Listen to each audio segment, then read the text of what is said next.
Shalom dan puji Tuhan saudara atas kebaikan Tuhan pada setiap kita, sehingga pagi ini dengan izin Tuhan kita boleh bangun dengan nasihat, pikiran cerdas dan semangat yang berkobar-kobar untuk melayani Tuhan. Untuk memulai renungan kita, mari kita berdoa. Bapa Surgawi, terima kasih atas kebaikan-Mu karena bersama dengan kami sementara kami mendengar dan mempelajari firman Tuhan. Dalam nama Yesus kami berdoa. Amin. Saudara-saudari yang dikasihi dalam Kristus, tajuk renungan kita pagi ini ialah jangan meniru yang jahat. Mengapa? Firman Tuhan dalam 3 Yohanes 1 ayat 11 mengatakan, "Saudaraku yang terkasih, janganlah meniru yang jahat, melainkan yang baik. Siapa yang berbuat baik, ia berasal dari Allah. Tapi siapa yang berbuat jahat, ia tidak pernah melihat Allah." Nah saudara, bacaan kita hari ini kita boleh baca di dalam 3 Yohanes 1 ayat 5 hingga 12. Ini merupakan kisah si Gaius yang dipuji karena seorang yang suka menolong. Dia seorang yang baik.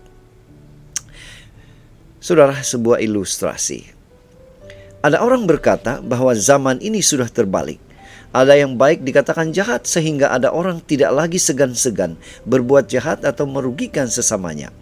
Remaja yang tertangkap melakukan kejahatan atau merugikan orang lain terkadang dengan mudahnya berkata seperti ini, "Saya hanya meniru apa yang saya lihat di televisyen atau video." Sungguh kasihan saudara. Sebagai anak Tuhan, hendaknya kita waspada supaya tidak meniru perbuatan anak-anak dunia yang mendukakan hati Tuhan. Saudara, kembali bacaan kita hari ini.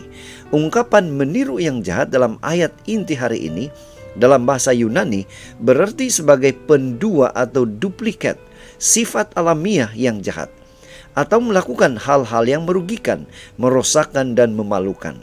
Nah, berdasarkan pengertian ini, maka kita memahami bahwa seharusnya orang percaya menjaga hidupnya agar terhindar dari segala macam perbuatan yang merugikan, merosakkan dan memalukan. Sebagai gantinya saudara, kita belajar melakukan hal-hal yang baik, hal-hal yang membangun, yang menguntungkan, terhormat, menjadi berkat dan memuliakan Tuhan. Hal-hal ini tidak dapat kita upayakan dengan kekuatan sendiri, tapi hanya dengan pertolongan Roh Kudus yang bekerja terus-menerus dalam hati dan seluruh aspek kehidupan kita. Tanpa pertolongan Roh Kudus, sifat alamiah kita yang dipengaruhi oleh dosa tidak akan dapat berubah. Saudara, bagaimana dengan kita? Apakah kita masih gemar atau masih ada melakukan hal-hal yang merugikan, hal-hal yang merosak dan memalukan? Sekiranya masih ada, inilah waktunya saudara. Waktu yang tepat untuk berhenti sebelum kita terlambat, sehingga mendatangkan penyesalan di kemudian hari. Mari berubah dan mulai melakukan hal-hal yang baik, supaya nama Tuhan dimuliakan dan perkenannya terjadi dalam hidup kita. Itu sebabnya saudara, pada pagi ini mari kita ingatkan diri kita untuk membuat pilihan yang tepat, sama ada memilih melakukan yang jahat atau melakukan kebaikan, karena kedua-duanya pasti mendatangkan akibat yang berbeza.